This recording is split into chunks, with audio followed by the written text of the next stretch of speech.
दोस्तों आज हम चर्चा करते हैं कोलन और रेक्टम में होने वाले कैंसर की। और ये जो कैंसर्स होते हैं बेसिकली ये अलग अलग स्थान के हिसाब से अलग अलग सिम्टम्स प्रोड्यूस करते हैं।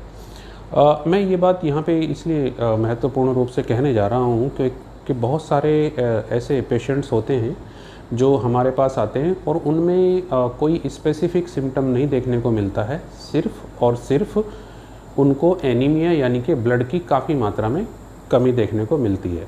और एक अच्छी डाइट लेने के बाद भी और प्रॉपर सप्लीमेंट लेने के बाद भी जो उनका आयरन है बेसिकली वो कम होता चला जाता है।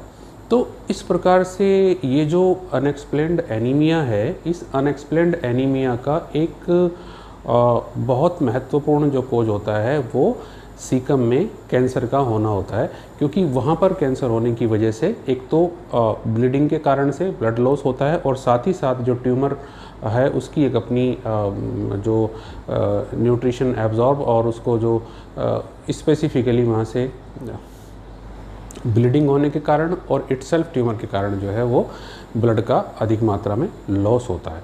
तो इस प्रकार से कई बार हम जब लोग यहाँ पे देखते हैं कि एक जो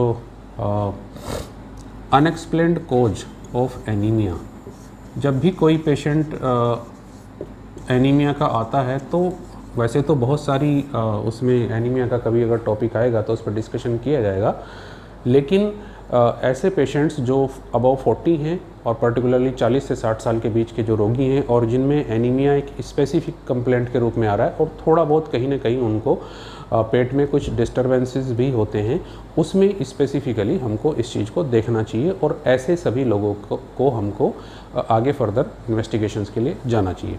तो यदि मैं यहाँ पे इसको ग्राफिकल रिप्रेजेंटेशन के रूप में यहाँ पे दिखाता हूँ, तो जो कोलन होती है, कोलन का जो सबसे पहला भाग है वो है सीकम। ये सबसे पहला भाग है और ये जो जंक्शन होता है जहाँ पे कि स्मॉल इंटेस्टाइन यानी कि जो छोटी आंत होती है, छोटी आंत बड़ी आंत से मिलती है और ये जो छोटी आंत का तीसरा पोर्शन होता है इसको इलियम कहा जाता है, यानी कि ये लास्ट पोर्शन होता है। छोटी आंत के 3 भाग होते हैं, पहला ड्यूडिनम, दूसरा जेजुनम और तीसरा इलियम होता है। इलियम अल्टीमेटली जो है वो सीकम से यानी कि कॉलन से जुड़ी होती है, इसको इलियोसिकल जंक्शन कहते हैं। यहाँ पर पर्टिकुलरली एक जो इसका जॉइंट स्थान है उसको इलियोसिकल जंक्शन कहा जाता है, इलियोसिकल जंक्शन। और इलियोसिकल जंक्शन पे यहीं पे जो पहला पार्ट है दैट इज़ द सीकम, और सीकम के नीचे ही जो है वो अपेंडिक्स बेसिकली होता है। तो पहला पार्ट हुआ सीकम। सीकम के बाद जो दूसरा पार्ट होता है वो असेंडिंग। असेंडिंग मीन्स ऊपर की ओर जाने वाली, असेंडिंग कोलन। जो दूसरा भाग होता है वो जो ऊपर की ओर असेंड करता है उसको असेंडिंग कोलन कहते हैं। और फिर ये असेंडिंग कोलन हिपेटिक यानी कि लीवर के नीचे से टर्न होती है, ये हिपेटिक फ्लेक्सर कहते हैं इसको, यानी कि जो लीवर का के पास मुड़ा हुआ भाग होता है दैट इज़ हिपेटिक फ्लेक्सर। फिर ये ट्रांसवर्स हो जाती है, हालांकि ये ऐसे स्ट्रेट नहीं होती है, थोड़ी सी हैंगिंग होती है बेसिकली जस्ट लाइक दैट, लेकिन हम इसको डायग्रामेटिक रिप्रेजेंटेशन के लिए स्ट्रेट ही शो करते हैं। एंड दैट इज़ चूँकि ये ट्रांसवर्स है इसको ट्रांसवर्स कोलन कहते हैं। और ट्रांसवर्स कोलन के बाद अगेन फिर ये स्प्लिन के पास नीचे की ओर डिसेंड करती है, then it is known as descending colon. जब ये नीचे की ओर जाती है तब इसको डिसेंडिंग कोलन कहा जाता है। और यहाँ पे जो ये मोड है that is known as the splenic flexure, यानी कि स्प्लिन के आसपास का जो फ्लेक्सर है, फ्लेक्सर। डिसेंडिंग कोलन के बाद जो है ये इंटेस्टाइन बेसिकली जो लार्ज इंटेस्टाइन है वो रेक्टम के रूप में कन्वर्ट होकर के बाहर एनल कैनाल में ओपन हो जाती है। अब यहाँ पे जब ये डिसेंडिंग कोलन और ये रेक्टम के साथ जो कम्युनिकेट करती है, इसके बीच वाला जो पोर्शन है that is known as the sigmoid colon. और सिग्मोइड कोलन अल्टीमेटली रेक्टम में चला जाता है। रेक्टम के बाद रेक्टम एनल कैनाल से कम्युनिकेट करता है। तो इस प्रकार से अब यहाँ पे जो महत्वपूर्ण ध्यान देने वाली बात है वो ये है कि जो फीकल मटेरियल यानी कि स्टूल होता है, मल जो होता है, वो स्मॉल इंटेस्टाइन में द्रव रूप में होता है। ये बात ध्यान देने की है कि वो जो मल होता है वो स्मॉल इंटेस्टाइन में द्रव रूप में होता है। तो यहाँ से ये लिक्विड फॉर्म में ही सीकम में आता है, बेसिकली लिक्विड फॉर्म में ही सीकम में आता है। और जो ये पूरी लार्ज इंटेस्टाइन है बेसिकली, इसमें वाटर और इलेक्ट्रोलाइट्स का एब्जॉर्प्शन हो जाता है। तो इसलिए जो एक्चुअल सॉलिड फीकल मटेरियल बनता है वो कोलन में ही प्रोड्यूस होता है, क्योंकि यहाँ पे उसके जो वाटर कंटेंट हैं और जो इलेक्ट्रोलाइट्स हैं वो एब्जॉर्ब होते हैं, रीएब्जॉर्ब होते हैं और वो फिर टाइट होता चला जाता है। तो यहाँ पे जो फीकल मटेरियल आया यानी कि सीकम में जो फीकल मटेरियल है वो स्टिल जो है लिक्विड फॉर्म में होता है। तो इसलिए जब वो लिक्विड फॉर्म में होगा तो यहाँ पे यदि कोई कैंसर हो रहा है, इस सीकम में यदि कोई कैंसर हो रहा है तो वो लिक्विड स्टूल जो है वो उतना ऑब्स्ट्रक्शन पैदा नहीं करेगा, यानी कि डिस्टेंशन पैदा नहीं करेगा। इसका एक सीधा सा उदाहरण ये है कि सपोज कोई एक ट्यूब है और ट्यूब में कहीं एक ऑब्स्ट्रक्शन पैदा हो गया है, कोई गांठ बन गई है या वो भाग नैरो हो गया है, सिकुड़ गया है, तो जो लिक्विड पोर्शन होगा वो उसके साइड से निकल सकता है, लेकिन जो सॉलिड पोर्शन होगा वो नहीं निकलेगा, वो वहाँ पे अटकेगा और वहाँ पे उसको डिस्टेंशन पैदा करेगा। तो इसलिए सीकम के जो कैंसर बेसिकली होते हैं उसमें जो डिस्टेंशन है यानी कि पेट का फूलना है वो कम पाया जाता है, कम मात्रा में पाया जाता है। यहाँ पे ब्लीडिंग होने के कारण से पेशेंट में बेसिकली जो प्रेजेंटिंग कंप्लेंट होती है, बहुत सारे मरीज ऐसे होते हैं जिसमें और कोई लक्षण होता ही नहीं, बेसिकली रोगी को और बहुत सारी चीज़ें नहीं होती जो कैंसर के साथ एसोसिएटेड होती हैं, चाहे वो भूख का कम लगना हो, चाहे वो वेट का कम होना हो या वीकनेस, या ये सारी चीज़ें यूजुअली नहीं होती। उसको केवल और केवल लगातार बना रहने वाला एक एनीमिया होता है। तो ऐसे पेशेंट्स में जो अनएक्सप्लेन्ड एनीमिया के पेशेंट होते हैं, हमको सीकम कैंसर के बारे में आइडेंटिफाई या सोचना चाहिए। तो इसके बाद फिर जो फीकल मटेरियल जैसे जैसे आगे बढ़ता जाता है वो लिक्विड से सॉलिड में कन्वर्ट होता चला जाता है। तो इसीलिए जो लेफ़्ट साइड के, मान लिया अब कॉमनेस्ट यहाँ पे बात आती है, अब आगे चर्चा करेंगे कैंसर की पूरी डिटेल में, कोलोनिक कैंसर की। यहाँ पे मैं केवल एक राइट साइड और लेफ़्ट साइड के जो कैंसर्स होते हैं उनकी प्रेजेंटिंग सिम्टम्स की बात कर रहा हूँ यहाँ पर। जो लेफ़्ट साइड का कोलोनिक कैंसर होगा, क्योंकि मुख्यतः जो कोलोनिक कैंसर लेफ़्ट साइड में होते हैं वो ज़्यादातर ट्रांसवर्स में बहुत कम होते हैं, असेंडिंग के फर्स्ट पार्ट में होते हैं, डिसेंडिंग के लास्ट पार्ट में, और सिग्मोइड और रेक्टम में बहुत कॉमन होते हैं। सबसे ज़्यादा जो कार्सिनोमा या कैंसर पाए जाते हैं वो सिग्मोइड कोलन और रेक्टम में ही होते हैं। तो यहाँ पे जो यदि कोई एक उसको मैलिग्नेंसी हो गई है तो होगा क्या कि ये जो फीकल मटेरियल है यहाँ आते आते ये सॉलिड हो जाएगा, और सॉलिड होते ही यहाँ पे आकर के ये ऑब्स्ट्रक्शन पैदा करेगा, क्योंकि आगे वो नहीं जा पाएगा, यानी कि जो सॉलिड मटेरियल है वो आगे पुश नहीं हो पाएगा। इस कारण से क्या होगा कि पीछे की जो कॉलन है वो डिस्टेंड हो जाएगी, फैल जाएगी, क्योंकि बॉडी उसको ट्राई करेगी नीचे पुश करने के लिए, बॉडी का एक ये मैकेनिज्म है, लेकिन आगे से इसको स्पेस नहीं मिल रहा है तो पीछे वाला भाग थोड़ा वो डायलेट हो जाएगा। डिस्टेंशन होने के बाद से जो लेफ़्ट साइड है, लेफ़्ट साइड में फुलनेस शो होगी। लेकिन एक्चुअल पोजीशन क्या होती है कि जब बॉडी इसको जो ट्राई करती है बाहर पुश करने के लिए, तो यूजुअली ये फीकल मटेरियल वहाँ पे पड़ा रहता है। तो ऐसे रोगियों में एक कंडीशन होती है जिसको हम अल्टर्ड बोवल हैबिट कहते हैं। अल्टर्ड बोवल हैबिट का मतलब क्या होता है कि जब ये फीकल मटेरियल यहाँ पे स्टक हो जाएगा तो रोगी को कॉन्स्टिपेशन हो जाएगा, एब्सोल्यूट कॉन्स्टिपेशन हो जाएगा, उसको कोई भी फीकल मैटर पास नहीं होगा, कई दिन तक उसको कब्ज रहेगा। उसके बाद इसमें इन्फेक्शन होने के कारण से, वहाँ पे पड़ा रहने के कारण से ये जो लिक्विड जो है बेसिकली स्टूल, ये लिक्विफाई हो जाएगा और फिर उसके बाद उसको डायरिया हो जाएगा।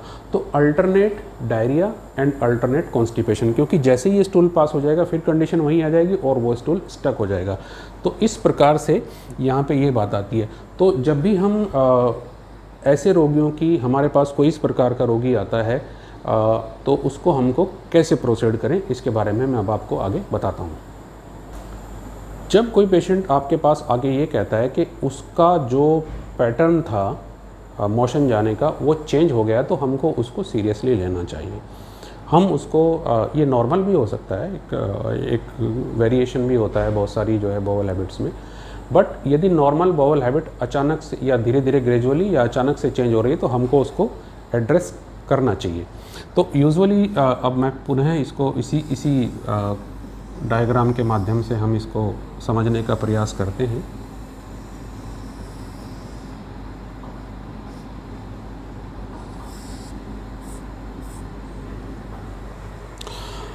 अब जिस रोगी में सबसे पहले वो ये आके कहता है कि मुझे अचानक से कमज़ोरी महसूस होने लगी है, थोड़ा भूख डिस्टर्ब हो गई है, प्रॉपर भूख नहीं लगती है डाइट लेने के बाद भी, और जब हम उसको देखते हैं तो वो पेशेंट को एनीमिया दिखाई देता है। एनीमिया को देखने का जो सबसे आसान तरीका है वो जो आइज़ की हमारी पैल्पेब्रल कंजंक्टिवा है यहाँ पे देखेंगे तो जो हमको पेलोर वहाँ पे दिखाई देगा। जब हम जॉन्डिस का एग्जामिनेशन करते हैं तो हम उसकी बल्बर कंजंक्टिवा को देखते हैं, और जब हमको बेसिकली एनीमिया देखना होता है तो हम उसकी पैल्पेब्रल कंजंक्टिवा को देखते हैं। तो यदि पेशेंट आता है वो ये कहता है कि मुझे ऑल्टर्ड बाउल हैबिट है, लेफ़्ट साइड में फुलनेस रहती है, तो हमको इन्वेस्टिगेशन इस चीज़ का करना चाहिए कि क्या उसको यहाँ पे कोई इसमें लार्ज इंटेस्टाइन में कोई इशू तो नहीं है। मैलिग्नेंसी के अलावा भी बहुत सारे इश्यूज हो सकते हैं, जैसे कि जो इलियोसिकल ट्यूबरकुलोसिस होती है वो यहाँ पे बहुत कॉमन होती है, और वो इलियम और सीकम का जो पोर्शन होता है इसमें अधिकतर होती है।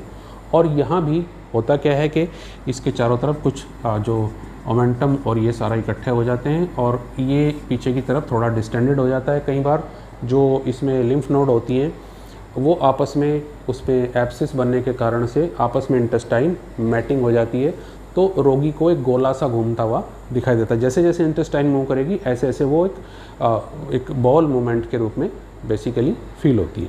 खैर हम उसको बाद में चर्चा करेंगे, फ़िलहाल हम कैंसर तक ही अपने आप को सीमित रखते हैं।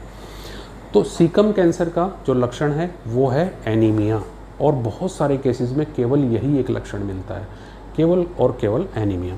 तो इसको कैसे आगे प्रोसीड करें? देखिए, जब भी यहाँ पर कोई भी कार्सिनोमा होगा, चाहे वो अल्सरेटिव कार्सिनोमा हो, चाहे वो एन्युलर हो, चाहे वो जो भी है ग्रोथ काउलीफ्लावर के रूप में हो, उसमें से कुछ सेल श्रेड करते हैं, ब्लीडिंग वहाँ पे होगी। तो सबसे जो सिंपलेस्ट जो टेस्ट है हमारे लिए वो क्या है कि वो उसमें स्टूल में मिक्स हो जाएगा, और जो स्टूल बाहर से आएगा तो स्टूल में हमको क्या मिलेगा?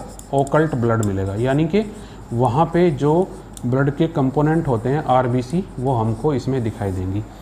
यदि हमको स्टूल के सैंपल में, और ये ज़रूरी नहीं कि एक दिन आप कराएं, आप कम से कम इस सैंपल को रिपीट ज़रूर कराएं। बहुत से लोग तो 3 दिन कराते हैं, लेकिन इसको रिपीट अवश्य कराएं। 2 सैंपल में से यदि एक सैंपल में भी ऑकल्ट ब्लड यानी कि आरबीसी दिखाई देती है तो हमको थोड़ा अलर्ट हो जाना चाहिए। हमको ये देखना होगा कि कहीं ना कहीं से यहाँ पे ब्लीडिंग हो रही है।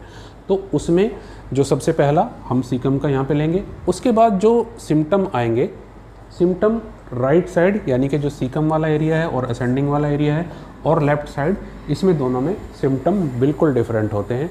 जो लेफ़्ट साइड वाला होता है वो ऑब्स्ट्रक्शन प्रोन होता है, क्योंकि वहाँ पे जो स्टूल है, फिकल मटेरियल है, वो हार्ड होता है, और जो राइट साइड वाला होता है वो उसमें बेसिकली ऑब्स्ट्रक्शन नहीं होता है, क्योंकि वहाँ पे जो फिकल मटेरियल है वो लिक्विड फॉर्म में होता है। तो इसलिए राइट साइड ऑब्स्ट्रक्शन और राइट साइड कार्सिनोमा और लेफ़्ट साइड कार्सिनोमा में बेसिकली सिम्टम्स में डिफरेंस मिलता है। दूसरा, अगर यहाँ पे उसको कोई ट्यूमर है बेसिकली, तो उसमें 2 चीज़ें हमको बेसिकली देखने को मिलती हैं। एक तो पहला कि उस ट्यूमर के कारण से जो ऑब्स्ट्रक्शन वहाँ पे डेवलप हो रहा है वो, और दूसरा होता क्या है कि जो एनल कैनाल की जो वेन्स होती हैं बेसिकली, यदि इन वेन्स का रिटर्न इस ट्यूमर के कारण से अफेक्टेड होता है तो बेसिकली यहाँ पे जो वेन है ये एंगोज्ड हो जाती हैं, और हम इसको बेसिकली हेमोरॉइड्स कहते हैं। ये हेमोरॉइड्स जो है वो प्राइमरी नहीं होते हैं, मतलब इनके पीछे जो कारण होता है वो मैलिग्नेंसी होती है।